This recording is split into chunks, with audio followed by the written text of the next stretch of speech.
trastornos del aparato digestivo y está referido a todo el sistema gastrointestinal, ¿no? Incluyendo estómago, intestino delgado, intestino grueso, el colon, y finalmente el hígado y el páncreas.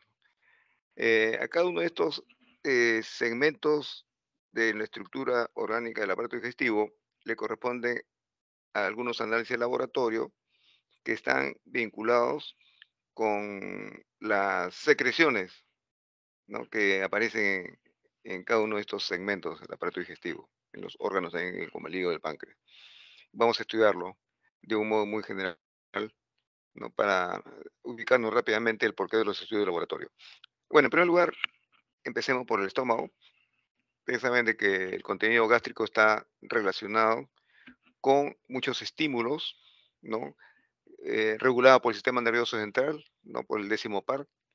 Eh,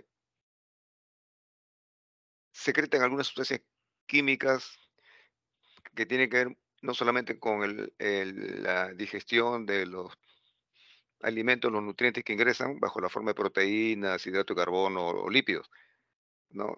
Sino también hormonas, ya que estimulan precisamente la secreción de estas sustancias químicas.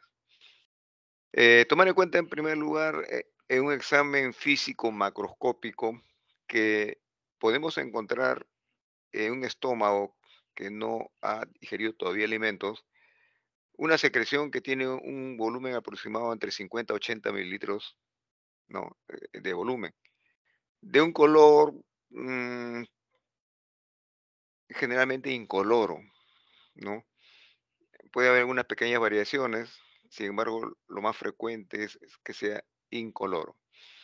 En cuanto a la composición de esta secreción residual que encontramos en el contenido gástrico, es importante considerar que cuando se centrifuga muy lentamente este líquido, puede uno observar tres capas bien definidas. Una superficial, ¿no? Que está constituida por un moco, una capa mucosa, ¿no? En la zona central encontramos un fluido un tanto opalescente, ¿no? Ya vamos a ver de qué está constituido. Y finalmente, en el fondo de esta muestra podemos encontrar lo que se conoce como el sedimento. Cada uno de estos tiene algunos constituyentes que es importante recordar. Esto ya ustedes lo han visto seguramente ya en fisiología, es bueno recordarlo porque va a servir de base para el estudio de estos constituyentes.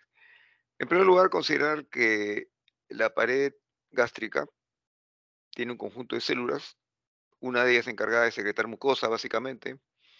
Después hay células principales que van a producir estos precursores de la digestión gástrica, como es el pepsinógeno. Las células parietales, que se encuentran distribuidas en el cuerpo y el fundus, que van a estar secretando ácido clorhídrico y factor intrínseco, ¿no? Entonces es importante recordar estos constituyentes y su vinculación con qué células se relacionan, ¿no? Células parietales, secreción de ácido clorhídrico y factor intrínseco. Células principales con secreción de pepsinógeno, un precursor de la pepsina, ¿no? Bueno, también vamos a encontrar otras enzimas como la lipasa gástrica, electrolitos, sodio, potasio, calcio, fósforo, ¿no? Y en relación al sedimento, podemos encontrar generalmente alimentos no digeridos, ¿no? Algunas células epiteliales muy escasas, ¿no? No se deben encontrar nucleares ni hematíes. Ya esto, si lo encontramos, ya nos está indicando alguna patología. ¿Ya? Recordar que el ácido clorhídrico, al mezclarse con la hemoglobina, va a producir un compuesto llamado ácido hematínico, ¿ya? Una coloración marrón. Y eso está vinculado con en pacientes que hacen trastornos graves como la coagulación intraocular diseminada y a veces se describe en la literatura como vómitos porráceos de un color oscuro. Precisamente es esta hemoglobina ¿no? Que digamos, se ha combinado con el ácido clorhídrico y formado el ácido hematínico. Bien, eh, continuando con la patología de este contenido gástrico, eh, cuando encontramos un aumento de volumen de este contenido, ¿no? Inmediatamente hay que sospechar hipomotilidad, obstrucción pilórica y este síndrome conocido como síndrome Zollinger-Ellison, ¿ya? Si al contrario encontramos volumen disminuido de este residuo gástrico, se debe que hay un pasaje acelerado, ¿no? Del contenido gástrico y por lo tanto ha disminuido su volumen. Lo encontramos en casos de hipermotilidad gástrica. El color también cambia y nos indica ya y nos orienta a alguna patología. Un color amarillo verdoso, presencia de bilis, ¿no? ¿Qué sospechamos? Una obstrucción intestinal alta o duodenal, ¿no? Eh, una coloración de rojo a marrón, presencia de sangre, ¿no? Inmediatamente pensar en una neoplasia gástrica, gastritis aguda, cirrosis hepática también, cirrosis hepática por el tema de las venas que se encuentran en las paredes esofágicas que pueden eventualmente lesionarse, ¿no? Bien, eh, es importante recordar que eh, el incremento del moco en la gastritis y en la obstrucción pilórica es probable que se encuentre una coloración amarillo verdosa por el incremento del ácido láctico. ¿Cómo se mide la acidez gástrica? Mire, aunque esta prueba también va cayendo en desuso porque hay otros métodos también de medir la acidez gástrica, sin embargo, todavía se reporta en la literatura, ¿no? Se hace una medición basal, ¿no? Y posteriormente se aplica algún estimulante gástrico y se mide la tasa máxima de acidez gástrica, ¿no? En los varones, por ejemplo, es normal hallar los siguientes valores de la acidez gástrica basal y su tasa máxima. Cuando son menores de 30 años, por ejemplo, se describe entre 2.2 mil equivalentes litro hasta 2.7 mil equivalentes litro, ¿no? Como basal. Y una vez estimulados, entre 14 mil equivalentes a 42 mil equivalentes litro. Cuando son mayores, la tasa basal se permanece constante, sin embargo, la tasa máxima ya sufre una disminución sensible, ¿no? Como pueden observar, de 3.000 equivalentes a 33. En la mujer, la adulta, normalmente encontramos un basal de 1 mil equivalente litro a 1.5 mil equivalente litro. Y la tasa máxima es de 7 a 20 mil equivalentes litro. En el síndrome de Zollinger-Ellison que les hemos mencionado, en donde hay una hipersecreción gástrica, el basal puede estar entre 10 a 100 mil equivalentes litro, ¿no?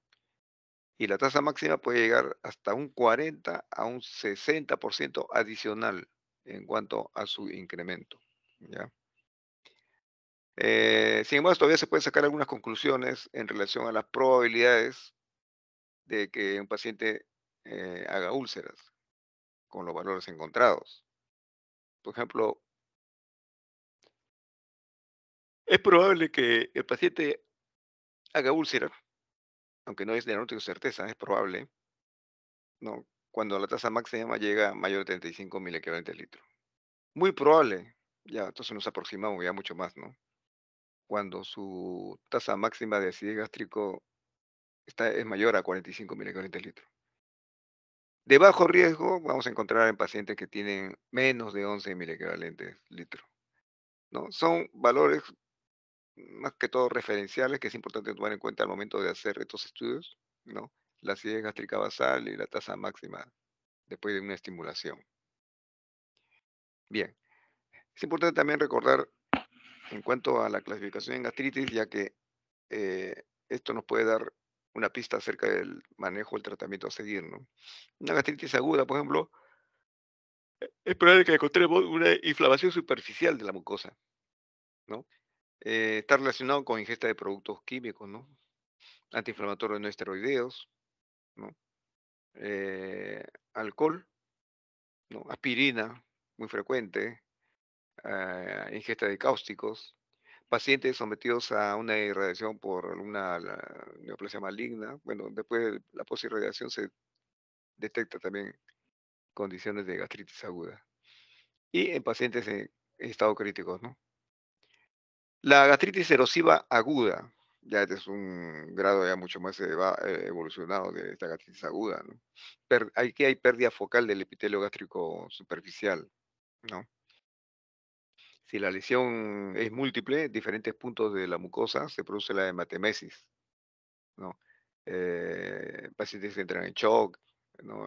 Pacientes que hacen estrés, sobre todo los grandes quemados, accidente cerebrovascular, ¿no?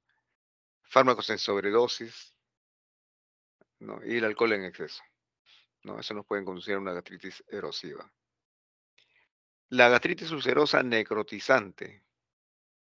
Bueno, en este caso ya son casos de lesiones muy aparatosas, cuando el agente que lo produce se ha demostrado su acción intensiva. Generalmente son pacientes suicidas que ingieren algún álcalis o ácidos fuertes, ¿no? Y ahí es donde se produce ya una gastritis ulcerosa necrotizante. En cuanto a la gastritis crónica, es importante mencionar acá la que están asociadas a Helicobacter pylori, ¿ya? Bueno, la mayoría de los pacientes cursan asintomáticos, ¿no? Este patógeno coloniza la superficie del epitelio, ¿no? Colocándose bajo una fina capa de moco, pero también puede llegar a comprometer la lámina propia. ¿En qué área del estómago se puede estar ubicando? En el antro y en el fondo, ¿no? Va a producir una metaplasia, ¿no? Focalizada, no puede estar con atrofia o sin atrofia, ¿no? En relación a las pruebas diagnósticas, se dividen en dos grupos, aquellas que requieren endoscopía, ¿no? Y aquellas que no requieren, ¿no? Entre las que no requieren endoscopía tenemos el test del aliento con urea carbono 13, ¿no? Eh, estos casos, a estos pacientes se les hace una medición basal, y después se los somete a la ingesta de un líquido y pasado cierto tiempo van a tomarse el aliento nuevamente, ¿no? Para ver la variabilidad en relación a qué tipo de urea están eliminando, carbono 14 o carbono 13, que es el marcador. Este es un marcador, ¿no? Que nos está indicando que efectivamente no está, eh, digamos, metabolizando la formación de urea normal, sino está sujeta a este patógeno Helicobacter pylori. También hay estudios séricos, ¿no? Serológicos, ¿no? Como son los estudios de anticuerpos, ¿no? Debido a la presencia de este Helicobacter, nuestro organismo se defiende produciendo anticuerpos, puede ser IgM, IgG, IgA también, dado que la inmunoglobulina se encuentra en las secreciones, ¿no? También se pueden hacer estudios específicos en las heces, aún cuando son muy escasos, ¿no? Felizmente ya tenemos estudios modernos, como el método de la reacción en cadena de la polimerasa, en la cual basta con que existan unas 4 copias de este patógeno, y el método de la reacción en cadena de la polimerasa permite amplificar ese, este hallazgo, ¿no? A fin de determinar si efectivamente estamos ante un Helicobacter pylori, ¿no? Bueno, en cuanto a los que requieren endoscopía, también de igual manera tenemos un test rápido de la ureasa, ¿no? Pero esto ya es para hacerlo en tejidos, ¿no? Entonces ahí estamos hablando de estudio histopatológico, cultivo de biopsia, ¿no? En la cual también la reacción en cadena de la polimerasa es importante, ¿no? Tomando como muestra al el tejido obtenido por biopsia. Procedimiento invasivo tiene la desventaja de que produce incomodidad en el paciente que es sometido a estas pruebas. También es importante recordar la gastritis crónica de tipo autoinmune, ¿no? Porque esto de acá, las enfermedades autoinmunes también es importante recordarlos. Tiene mucho que ver con trastornos, ¿no? De tipo a veces congénitos o la edad misma del paciente, ¿no? En la cual no ha sido posible neutralizar la producción de autoanticuerpos. Entonces, la gastritis crónica autoinmune está asociada a enfermedades de tipo autoinmune. Eh, Se desarrollan anticuerpos para las células parietales, ¿no? Y esto en el 90% de los casos. En este caso, ¿qué va a suceder? El factor intrínseco va a estar neutralizado por los anticuerpos, ¿no? Esto lo encontramos, por ejemplo, en ancianos, en la que su capacidad para neutralizar la producción de células que producen autoanticuerpos no es posible bloquearlas, ¿no? Entonces, aquí es donde comienzan a aparecer ya las enfermedades tipo autoinmune, ¿no? ¿Y qué va a suceder? Va a disminuirse la producción de ácido clorhídrico, ¿no? Entonces hay una especie de aplasia celular gástrica.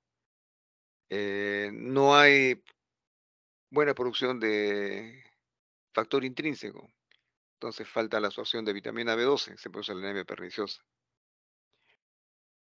En este caso también es importante de repente por asociación ver cómo en médula ósea, debido a que este es un fenómeno crónico en la que la anemia perniciosa va a atacar a todas las células realmente. Entonces podemos encontrar cambios megaloblásticos a nivel de médula ósea, ¿no? Entonces este sería otro indicador de que estamos ante un trastorno de tipo autoinmune. La gastritis es reactiva, en este caso por reflujo, ¿no? El líquido duodenal, que es alcalino, con bilis, va a refluir al estómago nuevamente, ¿no? Seguramente no había un problema en la válvula, ¿no? Que impide el retorno gástrico, ¿no? Y esto aparece cuando hay una administración prolongada de antiinflamatorio no esteroideo, de especial lesión tóxica, ¿no? También lo vamos a observar en pacientes post cirugía gástrica parcial.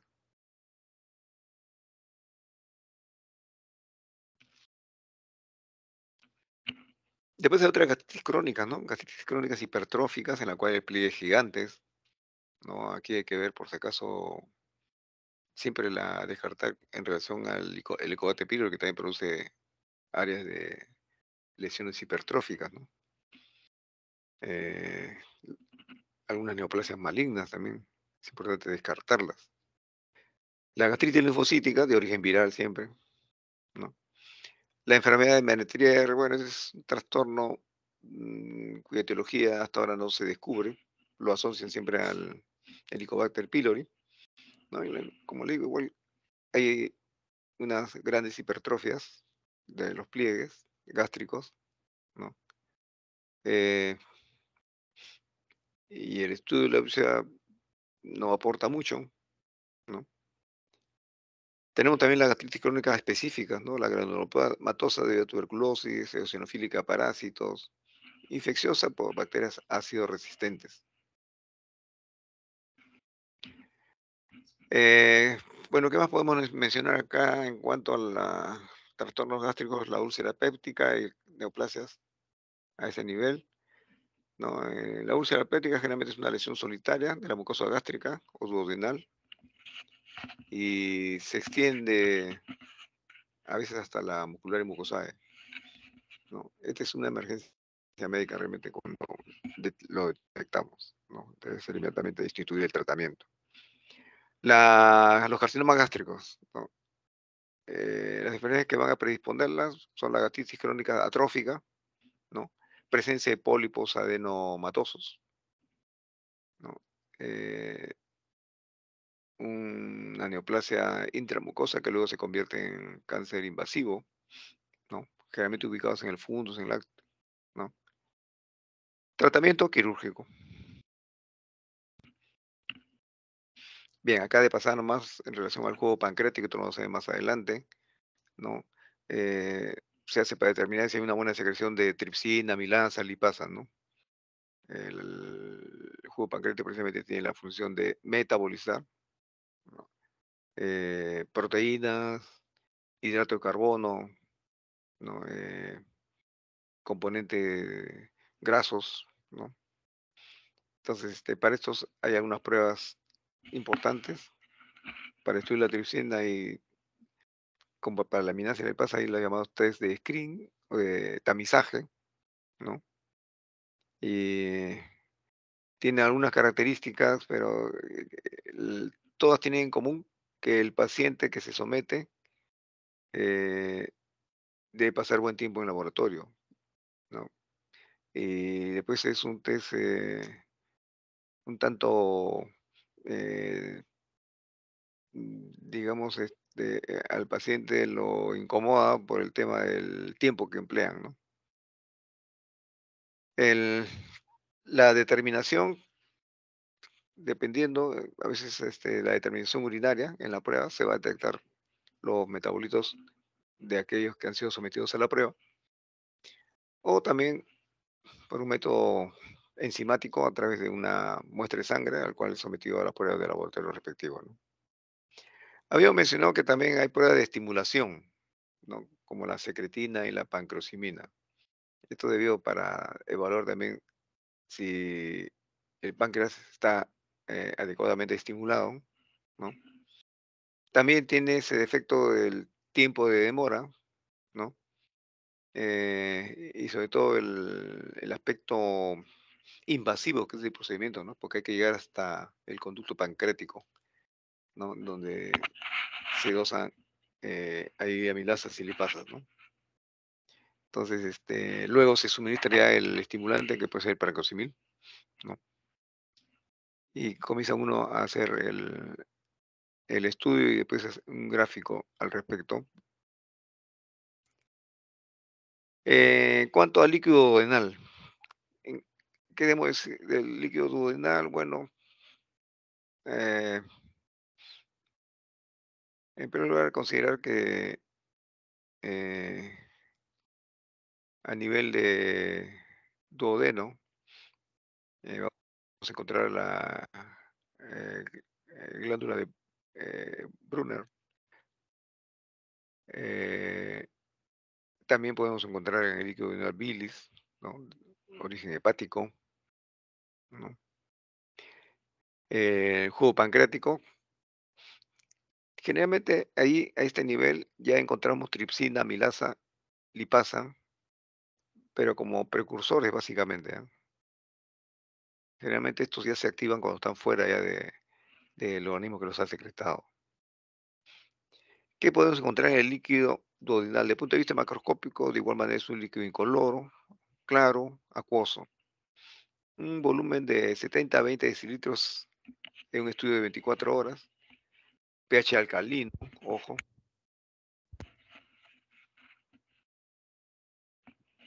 pH de 7 a 8.7. Su densidad entre 1007 a 1042, ¿no? La viscosidad varía de fino, ¿no? Presencia de agua abundante, ¿no? Pero generalmente en estado basal es un líquido un poco denso, mucho más denso, ¿no?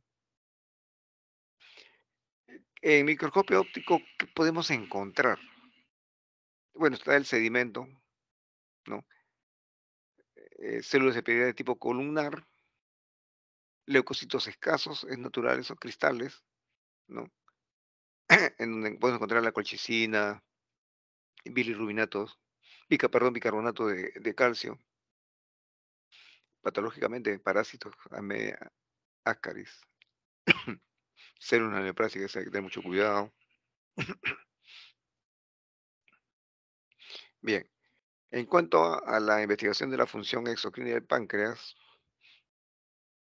ya, es importante acá considerar cómo es el procedimiento. En primer lugar es por intubación, lo que ya nos habla ya de una especie de incomodidad para el paciente, ¿no? aspiración de la secreción tras una estimulación pancreática, ¿no?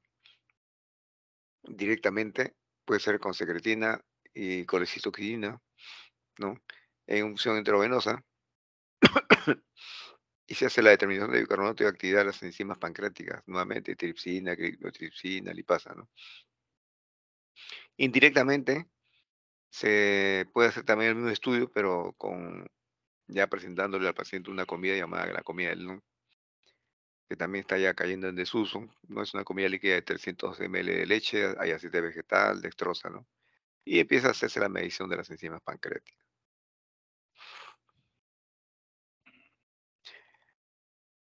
La misma función exocrina, pero test sin intubación. En este caso, se utiliza la vía oral, ¿no? Y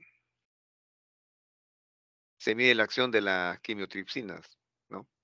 Que van a liberar el ácido para-amino butínico, ¿no? Que al final se va a absorber y se elimina por la orina, ¿no? El ácido para-aminobutirato puede ser medido en sangre o en orina, en cualquiera de los métodos, de acuerdo a la condición de cómo ha ido suministrado este, digamos, componente, el NBT-PABA, que no es sino el paramino benzoico. Bien, el test de pancreolauril es otro método también que no requiere intubación. Mm, Nuevamente es igual el tiempo prolongado. Entonces, en este caso se administra por vía oral y es escindido por esterasas pancreáticas, ¿no? Que al final se absorben, se conjugan en el hígado y se excreta por la orina, ¿no?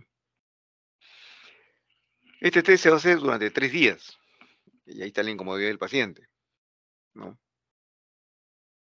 En el primer día se le aplica pues, el pancreolauril, ¿no? Se recoge la orina. Un día de descanso se repite otra vez la administración, pero en este caso ya con fluoresceína libre. Se recoge de la orina y se determina el cociente respecto al día primero, ¿no?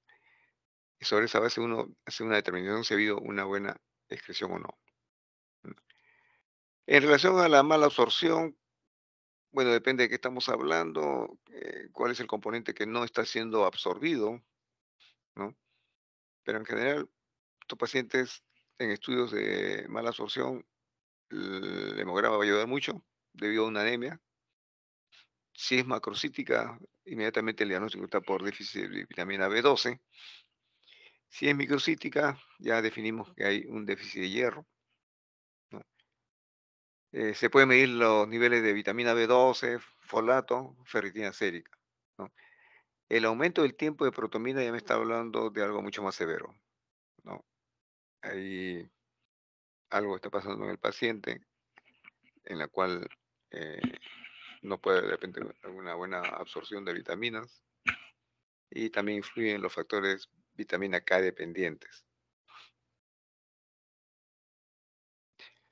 Eh, en los estudios bioquímicos, bueno, si encontramos hipoalbuminemia, definitivamente estamos hablando de un paciente desnutrido.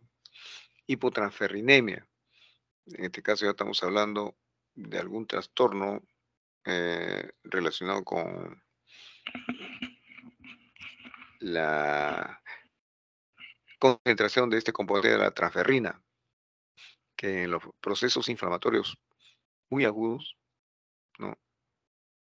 Eh, la secreción por los neutrófilos de la lactato, eh, la lactotransferrina puede competir con la misma transferrina, ¿no? Y por lo tanto, la transferrina no puede capturar bien el hierro porque se lo está retirando su competidor, que es la lactotransferrina. En cuanto a los estudios bioquímicos, paciente con mala absorción, es probable que encontremos hipoalbuminemia, hipotransferrinemia, hipocalcemia. Observen cómo todos estos componentes que son importantes para el metabolismo están disminuidos, hipofosfatemia, ¿no? Descenso del zinc, Hay algunos otros datos de interés diagnóstico, determinación de inmunoglobulina en suero y saliva. Este por déficit de la inmunoglobulina A, ¿no? La inmunoglobulina, por si acaso, se encuentra en las secreciones, ¿ya? Está muy restringido su aparición en sangre, pero sí en secreciones lo encontramos en buena cantidad. Anticuerpos antigliadina.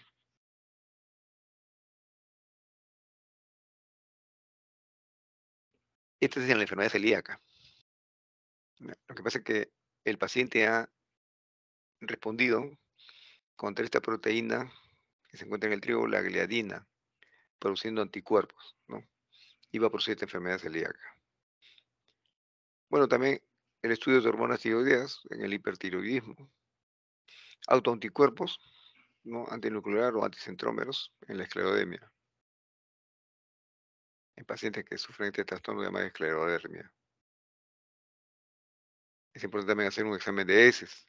Precisamente el examen de heces nos puede demostrar que hay un incremento de grasas, lo que nos indica que no hay una buena digestión entonces de estas grasas, ¿no? Las pruebas de laboratorio más frecuentes, la lipasa y la amilasa, ¿no? La ventaja de la lipasa, su mayor duración en el tiempo, ¿no? Y hay ausencia de otras fuentes de elevación, a diferencia de la amilasa, hasta un simple dolor abdominal, un paciente con abdomen agudo y se dispara la amilasa, ¿no? Recordar acá, observen cómo es que la lipasa todavía mantiene su especificidad y su sensibilidad más alta comparado con la amilasa, ¿no? Lo cual ya nos lleva a analizar la importancia de pedir siempre las dos las pruebas, ¿no? Tanto amilasa como lipasa.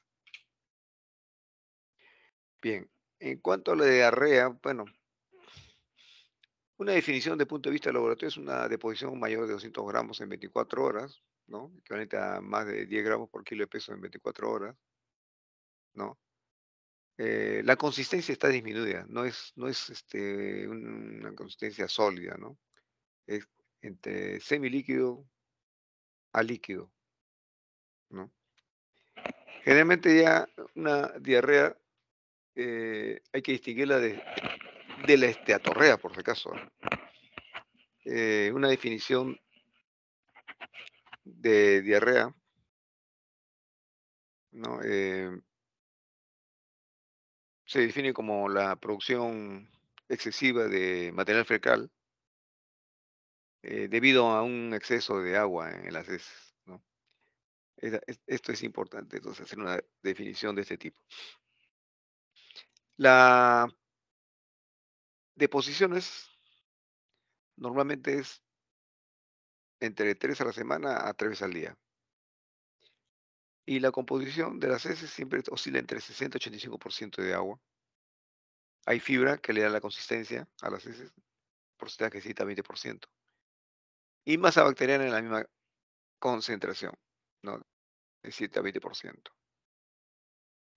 ¿no? Y miren, observen ustedes acá cómo va cambiando la cantidad de agua, sodio, potasio y cloro según el segmento en donde va eh, transportándose el bolo alimenticio, ¿no? Observen en el duodeno, ¿ve?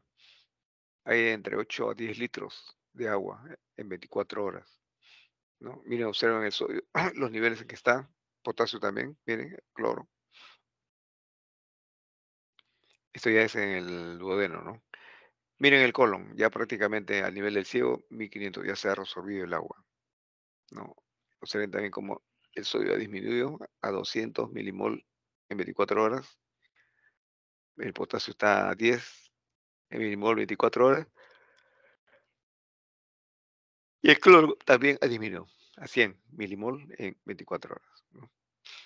Pero en la deposición ya vamos a encontrar agua, 100 mililitros en 24 horas, sodio, potasio y cloro han llegado a sus niveles mínimos, 3 milimol en 24 horas en el sodio, 8 milimol de 24 horas de potasio iónico y 2 milimol en ese de 24 horas cuando se trata del cloro.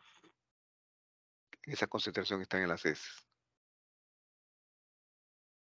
Bien, entonces acá tenemos una explicación de la Fisiopatología de la diarrea. Generalmente hablan de tres condiciones clínicas básicas. Algunos le aumentan uno más. Los argentinos tienen esa tendencia siempre a tener una visión propia también de las clasificaciones. Bueno, en este caso, eh, el colon, su capacidad absortiva máxima está alrededor de 4 o 5 litros. La osmolaridad de adecuaciones rectonal es igual a la osmolaridad plasmática, recién 290 eh, miliosmol. La diarrea puede clasificarse de la siguiente manera. Una alteración en la absorción, estamos hablando de diarrea osmótica, ¿no? Cuando está disminuida la absorción, hay incremento de agua, por lo tanto, el paciente hace diarrea.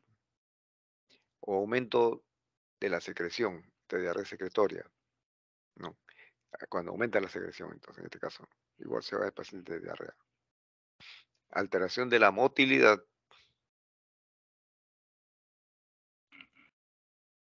En este caso, si está acelerada la motilidad, no hay capacidad todavía de absorción rápidamente del agua, entonces va saliendo también junto con las heces, ¿no? Diarrea. Inflamación de la mucosa intestinal, ¿no? Procesos inflamatorios. Y aquí lo que estamos observando, en este caso de diarrea secretoria, ¿no?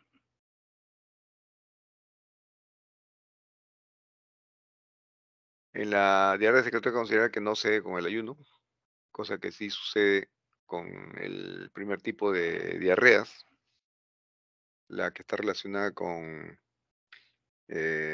mala absorción de algún soluto, ¿no?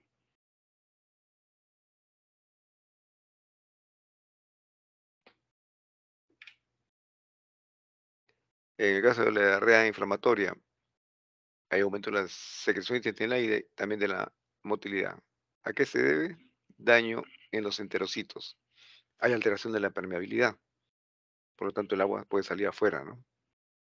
Cuando hay daño grave hay sudación desde vasos y capilares del intestino delgado. También puede encontrarse atrofia velocitaria, hiperplasia de las criptas en el colon, ¿no? Criptas regenerativas celulares e hiperplásicas también es posible encontrar. Y el otro tipo de diarrea, trastorno de la motilidad, ¿no? Hay incremento de agua intraluminal por incremento de la motilidad. Un evento único en el sentido que solamente sea intraluminal y no incremento de motilidad es bien raro, ¿no? Cuando hay aumento de la motilidad hay tiempo insuficiente para la absorción, por eso que el paciente se va en diarrea. Entonces, recordar en relación a esto de las diarreas, ¿no? Primero la clasificación de estas diarreas que se ha presentado acá. Recordar siempre que el, toda diarrea va a provocar una disminución del sodio, del agua, ¿no? Eventualmente se puede precipitar la pérdida de potasio. Estos son temas que es importante siempre subrayarlos, ¿no? Cuando estemos frente a un paciente con diarrea. Eh,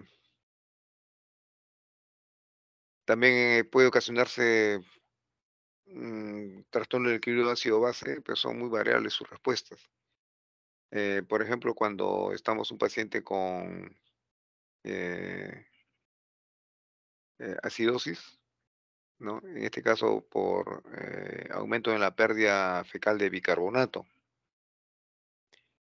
Pero en los casos de diarrea crónica leve, ¿no? Se puede ver una hipocalemia hipocalémica, ¿no? Disminución del potasio. Pero en general, son tres mecanismos importantes que están acá actuando. En primer lugar, mala absorción del soluto, ¿no? En este caso, son sustancias que casi ni se absorben, ¿no? Y en este caso, este soluto que no se absorbe va arrastrando agua también en su interior y va a estar presente obviamente en las heces, ¿no?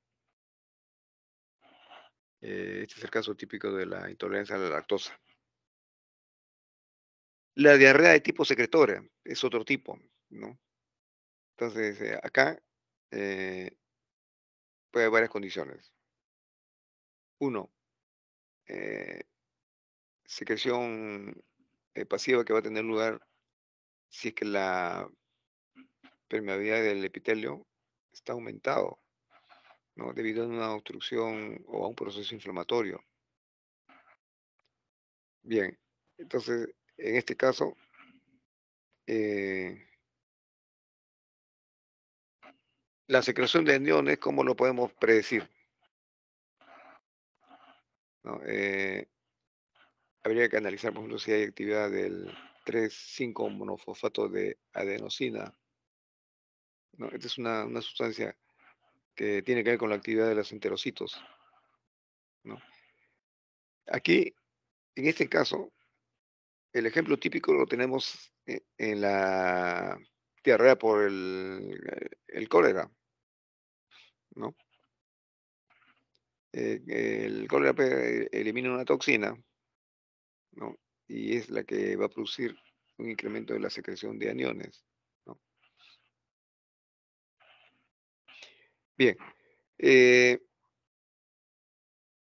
el otro tipo de diarrea secretora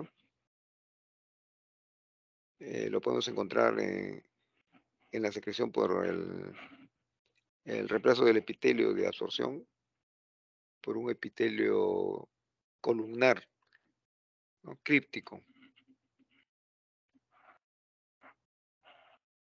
En este caso puede estar relacionado con una gastroenteritis de tipo viral, ¿ya? Por último, tenemos la diarrea por trastorno de motilidad, pues, ¿no? En este caso son provocados por, digamos, el empleo de catárticos, ¿no? Tensión nerviosa también, ¿no? ¿Y qué va a suceder? Aumenta la motilidad, ¿no?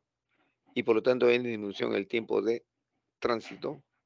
Por lo tanto, en este caso vamos a encontrar que está alterada la eficacia del mecanismo de absorción. Por lo rápido que transita pelos líquidos, no hay tiempo para absorberlos. Bien, y rápidamente acá vamos a entrar la fisiología hepática, también es importante porque hay que evitar nuestra práctica diaria, nosotros cuando pidamos eh, estudio de función hepática, no cojamos todo un perfil completo, ¿no? Acá es importante ver qué patología tiene el paciente y qué es lo que tenemos que solicitar para análisis, para este, confirmar nuestra hipótesis o rechazarla, ¿no? Pero para eso vamos a hacer un estudio rápido. En primer lugar, el hígado es un órgano que pesa 1.200 a 1.500 gramos. Es el órgano más grande de la economía, ¿no? Anatómicamente tiene dos lóbulos, uno hepático derecho y uno izquierdo, y que a su vez se va a dividir en segmentos. Miren ustedes acá la organización de un lóbulo hepático, ¿no? Al centro, miren cómo se encuentra, está la vena central, pero el parénquima está organizado en hexágonos, ¿no? Y ahí está la vena central. En cambio, en los ángulos en que se relacionan varios lobulillos, observen que siempre encontramos una arteria, una vena y el ducto biliar.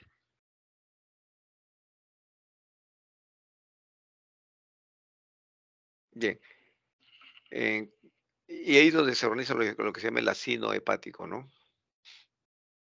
Entonces, miren, observen ustedes una zona uno que está teñido acá de morado, ¿no? Es más cercano a las arteriolas hepáticas, los mejor oxigenados y más protegidos por hipoxia, ¿no? Cuando el paciente sufre de hipoxia, ¿no? La alteración más importante se da por el aspartato, la transferasa, ¿no? En la zona 3 observen ustedes acá, la que está en amarillo, son los más alejados de las arteriolas, menos oxigenados, y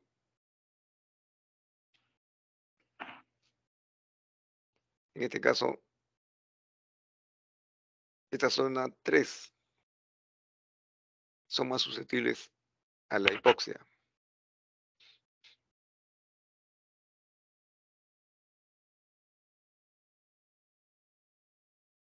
En este caso, miren, si ustedes observan en la zona 1 dice la alaninotransferasa es mayor que el, ah,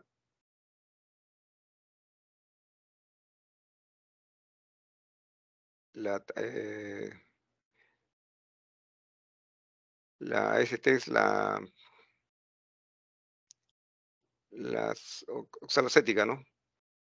La transferasa oxalacética. En cambio, en la zona 3 es al revés.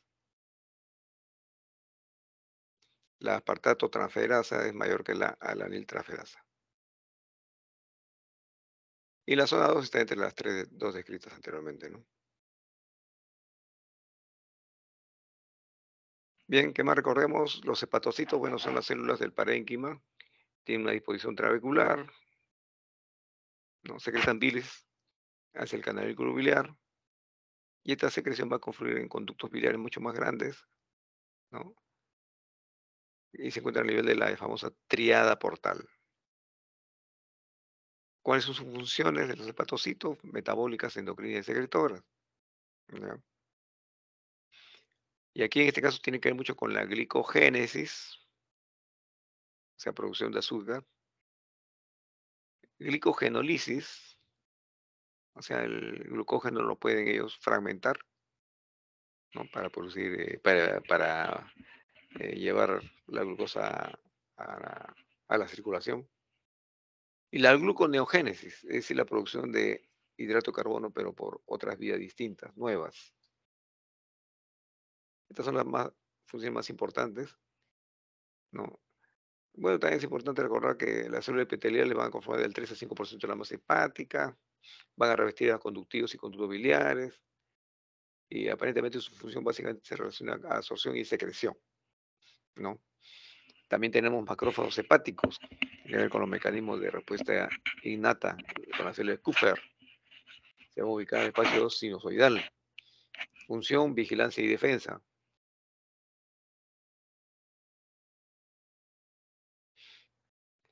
Bueno, más de lo mismo, estamos hablando de la función del hígado, digestión, detoxificación, biosíntesis y energía del metabolismo. Y esas funciones se especifican en almacenamiento de qué? De glucógeno, síntesis de proteínas, mayormente proteínas plasmáticas, ya hemos visto cómo es el mayor porcentaje.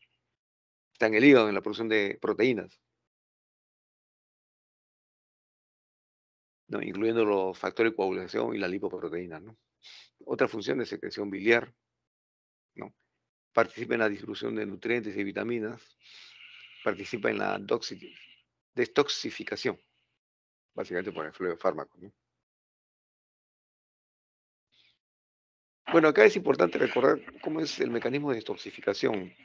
Ustedes saben que el organismo, conforme va produciendo el metabolismo de diferentes sustancias, ¿no? Pueden derivar en la formación de amonio, pero esto es una sustancia tóxica. ¿Cómo se vuelve mucho más eh, inocuo? Se trata de convertirlo en urea. De eso se encarga el hígado. Entonces, ¿ya? Bueno, también hay algunas hormonas que están en exceso en el organismo. El hígado se encarga de degradarlos, ¿no? Por último, determinadas drogas o toxinas van a convertirse en sustancias inactivas y excretarse posteriormente por la bilis o la orina. Esas son las funciones de detoxificación del hígado.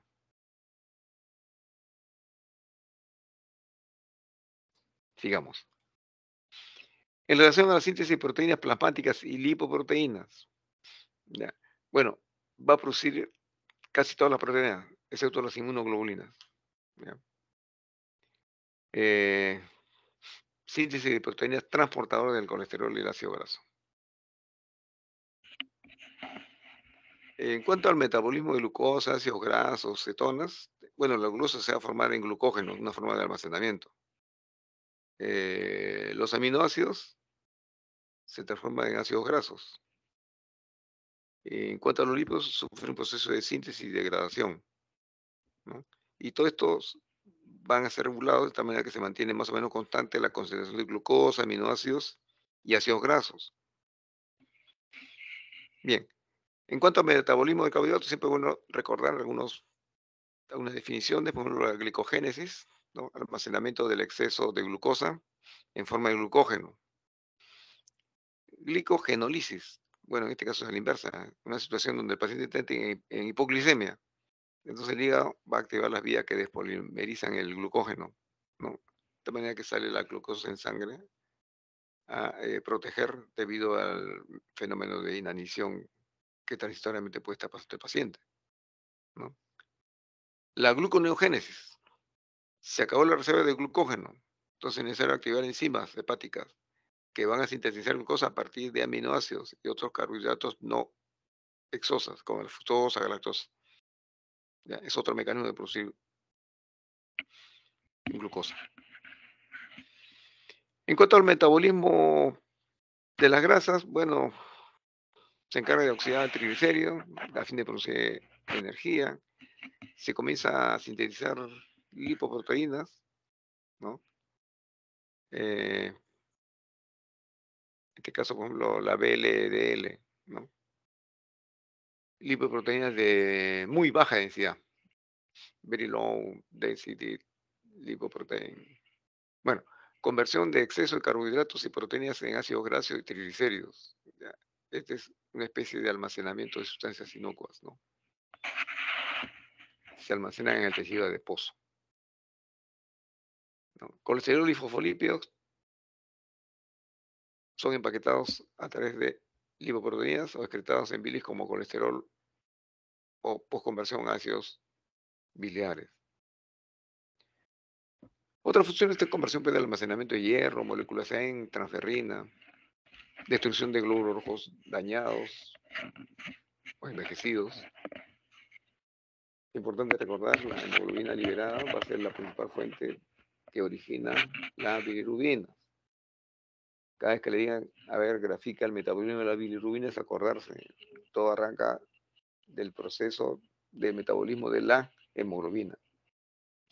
Los grupos hemo son convertidos en bilirrubina por el hígado, el vaso o la médula ósea. Bueno, la función endocrina, acá hay algunas hormonas como la somatomedina, la tomopoyetina, ¿no? La insuficiencia hepática, por ejemplo, que se va a generar algunas alteraciones endocrinas, porque el hipogonadismo, por cambios en los receptores de estrógenos hepáticos, ¿no? Metabolismo de hormonas esteroideas, van a determinar entonces en la insuficiencia hepática el nivel de concentración de estas hormonas.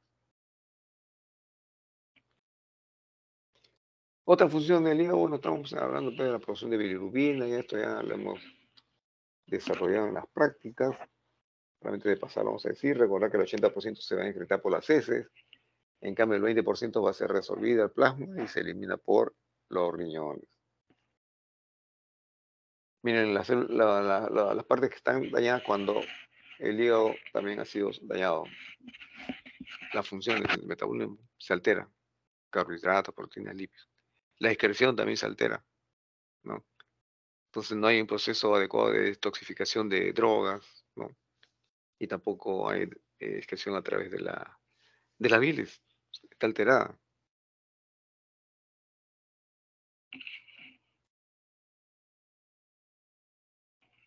Aquí hay algunos datos importantes en relación a qué puede el laboratorio pedir, ¿ya? Por ejemplo, cuando hay lesión hepatocelular, el papel fundamental para detectar es las dos aminotransferasas, la alaninotransferasa y la aspartatotransferasa. La proporción entre ambas normalmente es 0,8. ¿Ya? Una hepatopatía alcohólica está entre -2 a 1, ¿no? Una cirrosis hepática en pacientes, bueno, puede ser mayor a 1. La glutatióntransferasa también es otra enzima que es importante analizar cuando hay lesión hepatocelular y debe estar incrementada, porque cuando hay destrucción del hepatocito libera esta sustancia. ¿Qué pasa cuando el paciente tiene un problema de vías biliares? Una coléstasis hepática. Son de importancia la fosfatasa alcalina y la gamma glutamil transpeptidasa. ¿Ya? Recordar eso, cuando hay coléstasis.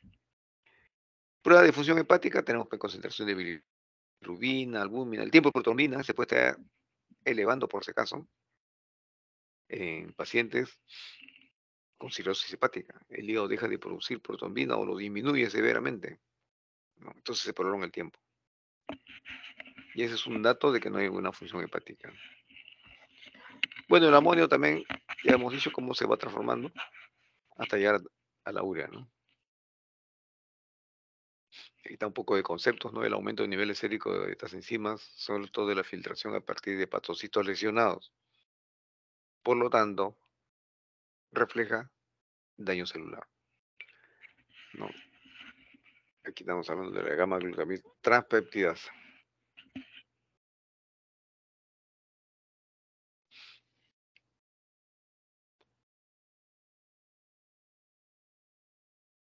Bueno, entre la insuficiencia hepática, sus causas, empleo de fármacos hepatotóxicos, un abuso como el paracetamol, por ejemplo, puede llevar a eso, ¿no? Algunas toxinas como solventes, hierbas medicinales, hepatitis viral, B, C, D, E. Su característica es una alteración intensa y súbita de la función del hígado. Hay encefalopatía hepática, en ausencia de hipertensión portal. Causa fundamentalmente de consumo crónico de alcohol, ¿no? Infección a virus, hepatitis B, hepatitis C y enfermedad biliar.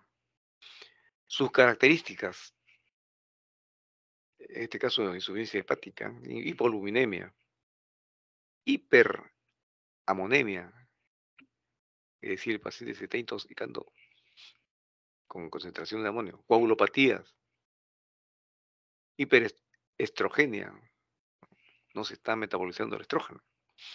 Hay un síndrome hepatorrenal y falla orgánica múltiple. Bueno, acá está el cuadro más o menos de lo que puede estar pasando cuando hay incremento de bilirrubina, el paciente hace ictericia, los déficits factores de coagulación, el paciente no solamente llega a un estatus hemorrágico, sino también podemos adelantarnos mirando el tiempo de protombina y convertirlo a, digamos, el tiempo de protombina como un marcador de función hepática, ¿no? Déficit de síntesis de albúmina, ya hemos visto ya que cuando está por debajo de 2 gramos por decilitro va a aparecer edemas, ¿no? Déficit de depuración de amonio. Cuando está elevado el amonio, hay encefalopatía hepática. Déficit de excreción de sales biliares. Bueno, pues se caje prurito, pues, ¿no? Alteraciones del metabolismo cardíaco. Bueno, estados de hipoglicemia, pues, ¿no?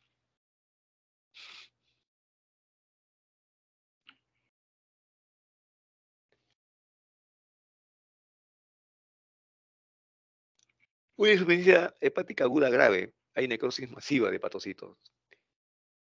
Pero insuficiencia hepática crónica, la pérdida es progresiva de la función hepática. Y aquí está cómo se puede definir la hepatotoxicidad, ¿no? Observen ustedes los niveles de transaminasas. ¿Cuántas veces está sobre el valor normal? En una hepatotoxicidad severa, miren, hasta 4 veces o 3 veces, ¿no? Ya estamos hablando de la severidad del cuadro.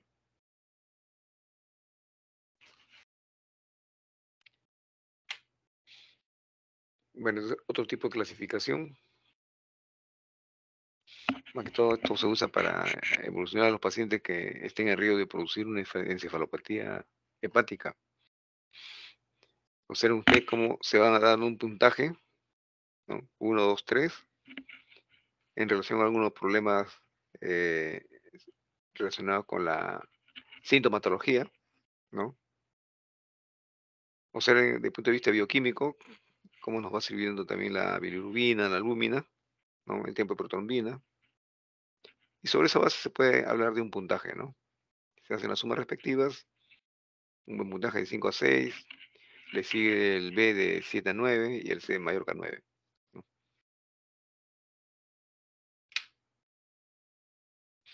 Bueno, el hígado graso o esteatosis hepática. Bueno, en este caso acá están alterados la lipólisis, el- la presencia de kilomicrones, ¿no?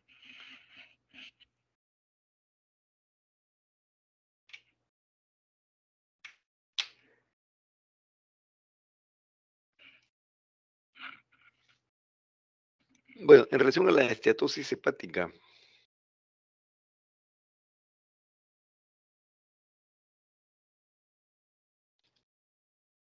o hígado graso, bueno, el alcohol aumenta la lipólisis, hay disminución de la oxidación de ácidos grasos, aumento de la esterificación de ácidos grasos, ¿no? Luego aumento de síntesis de ácidos grasos.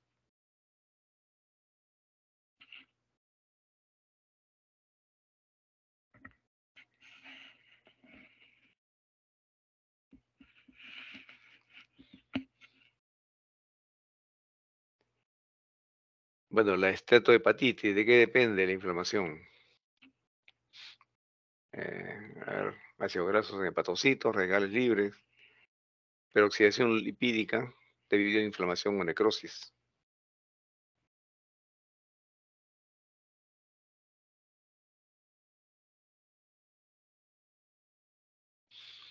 Bueno, solo en este cuadro, estatohepatitis no alcohólica, factores de riesgo, la obesidad, la diabetes, hiperlipidemia, factores metabólicos, siempre que vayan a proporcionar la obesidad o un efecto adictivo. En este caso, estamos hablando de una diabetes tipo 2, la que van asociada a drogas, esteroides, estrógenos sintéticos, bloqueadores del canal del calcio.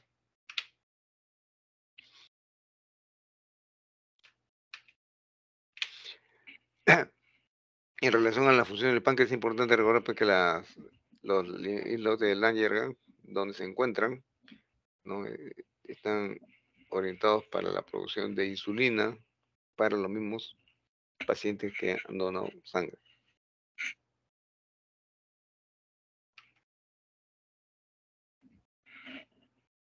Recordar la función del páncreas, de exocrino, ¿no?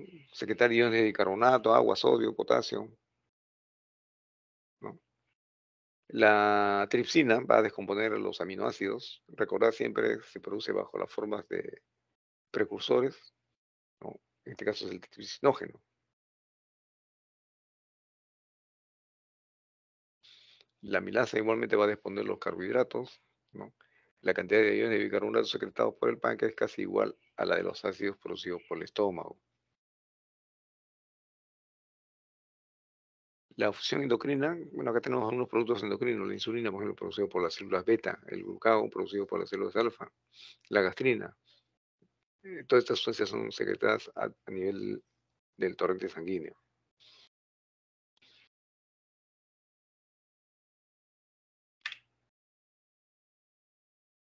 Bueno, solamente para cultura general, recordar de paso que las células B de los islotes de Langerhans van a producir el 75% de la insulina, mientras que las células alfa el 20%, ¿no?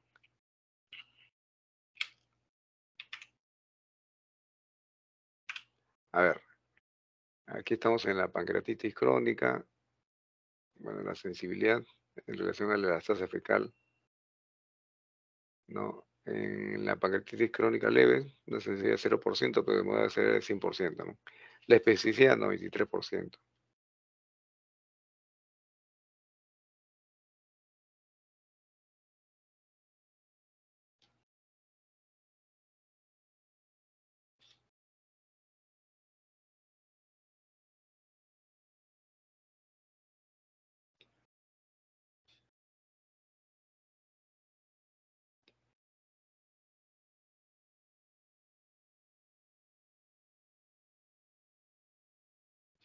Bien, a ver,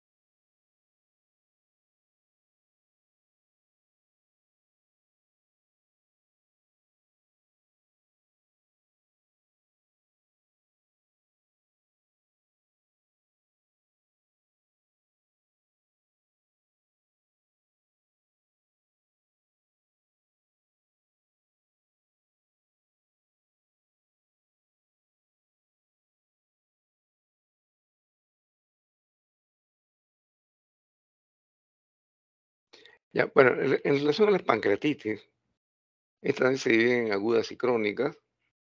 En cuanto a las pancreatitis, está en falta de dilucidar todavía sus causas, ¿no? Puede ser un paciente que entra en shock con distrés respiratorio agudo, insuficiencia renal aguda, coagulación extraocular diseminada, etcétera, etcétera.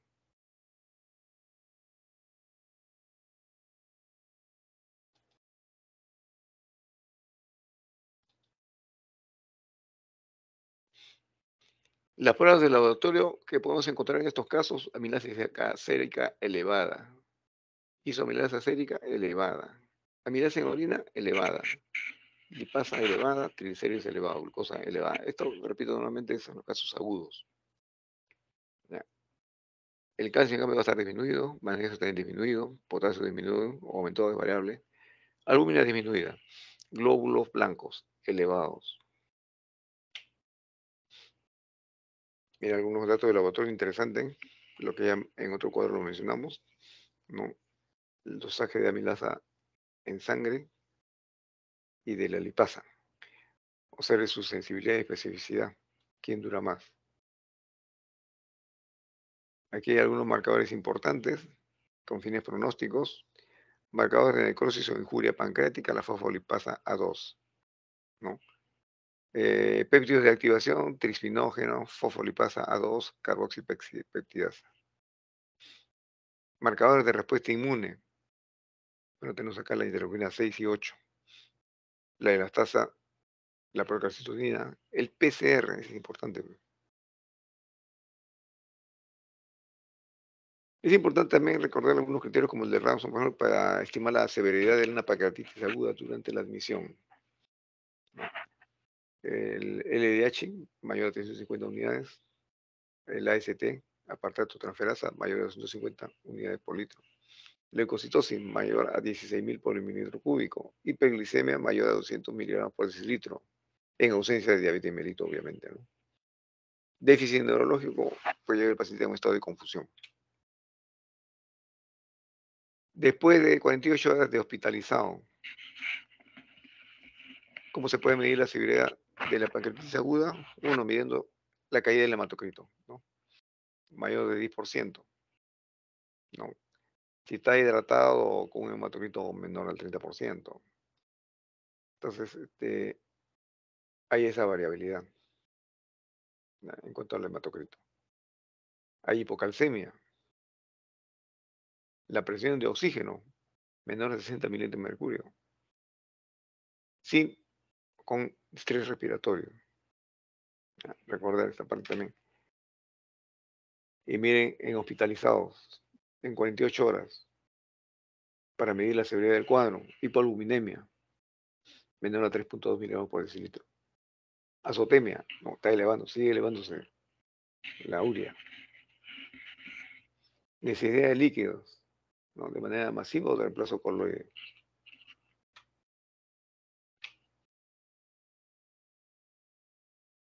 Bueno, aquí hay una definición muy hábil acerca de lo que fue la hepatitis crónica y que encontraron ellos cuando llegaron a independizarnos. Bueno, aquí las lesiones son de tipo inflamatorias crónicas con fibrosis, destrucción extensa, irreversible generalmente tejido pancreático y se manifiesta con un dolor epigástrico recidivante, ¿no? Después de ahí puede aparecer insuficiencia exocrina, congestiatorrea o endocrina, diabetes.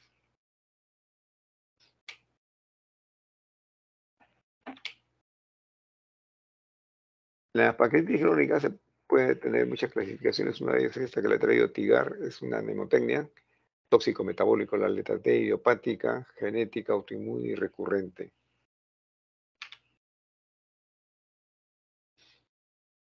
Entonces, la clasificación se ha basado pues, en evaluar las lesiones anatómicas, origen, evolución, ¿no? Por ejemplo, la pancreatitis crónica calcificante, los pacientes desarrollan clasificaciones, ¿no? Y es la más frecuente de la pancreatitis crónica, por si acaso, ¿no? El agente etiológico, alcohol.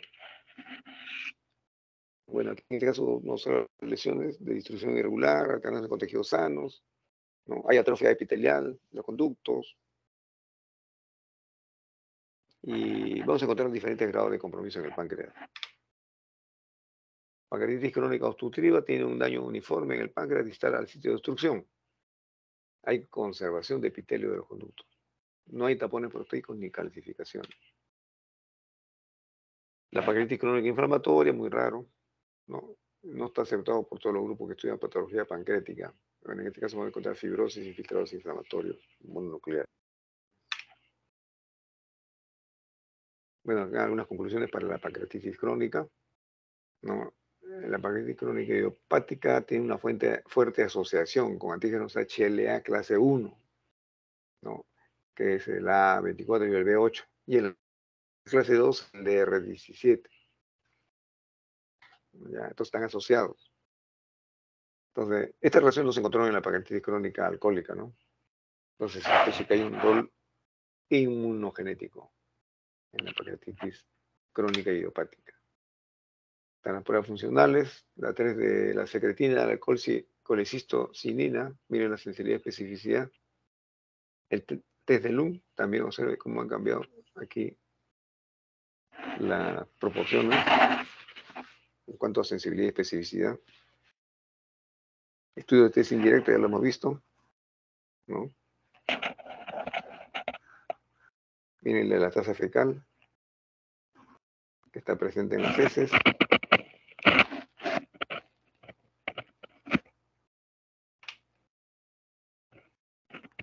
El test de la secretina, colecistocinina, es la prueba patrón oro, ¿no? Es decir, todos hacen referencia a esta prueba para compararse, ¿no? Tiene una sensibilidad y una especificidad elevada, mayor del 90%. Generalmente aquellos que no tienen esta sensibilidad y especificidad, o bien está muy elevado la sensibilidad y muy baja la especificidad, o a la inversa. La especificidad está alta, pero la sensibilidad está baja. Pero no llegan como en este caso, el test que asocia la secretina con la colecitoquinina, ¿no? Mayor al 90%. Bueno, eso también igual como cualquier otra prueba, es procedimiento invasivo, por lo tanto molesta al paciente, ¿no? Costo elevado. Generalmente se restringe para centros muy especializados. Estudio de la tasa fecal. Bueno, acá nos va a medir la actividad proteolítica, el transporte del colesterol y su metabolismo a través del tracto intestinal. Tiene gran estabilidad en su pasaje por el tubo digestivo, ¿no? No es interferida por la administración de enzimas exógenas.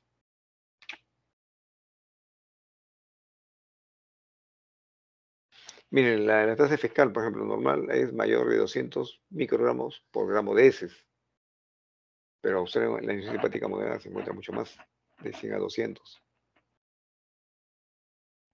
En la insuficiencia pancreática severa, menor a 100 microgramos por gramo de heces.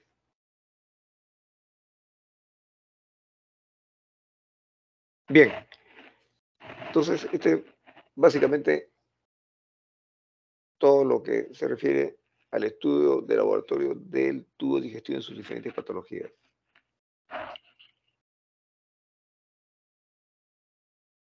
Recuerda que he colgado esta clase está colgada, ¿no?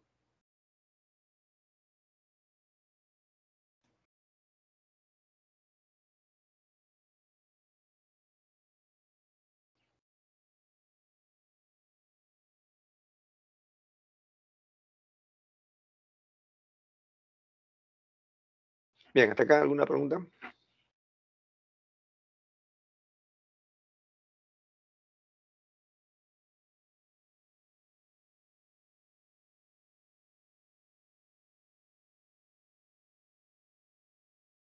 Todo claro por mi parte, doctor.